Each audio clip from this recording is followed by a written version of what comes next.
Hey guys, Cody from Ironworks, just doing a quick little PSA about our new magnetic escutcheons from Castrads. These things are genius and amazing. They're magnetic.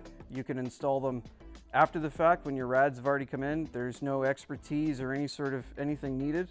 They just literally slide into place and they get held there by magnets. So we've got them for steel sizing, 1/2 inch, 3/4, 1 inch, 1 1/4, 3 different finishes, chrome, satin, nickel, this here natural brass.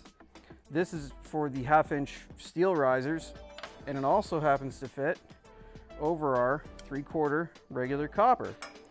So if you've done rads with us in the past and you weren't using 1/2 inch copper, so we couldn't get you the shroud sets, we can at least do the escutcheons now. They fit like a glove, they look great, and like I said before, you can add them after the fact. You don't even need to, you just get the escutcheon, you don't need a service call. My new favorite thing involving radiators, possibly one of my favorite things ever, coming in just behind hockey and my 6-month-old daughter, I would say. Not necessarily in that order, probably in that order.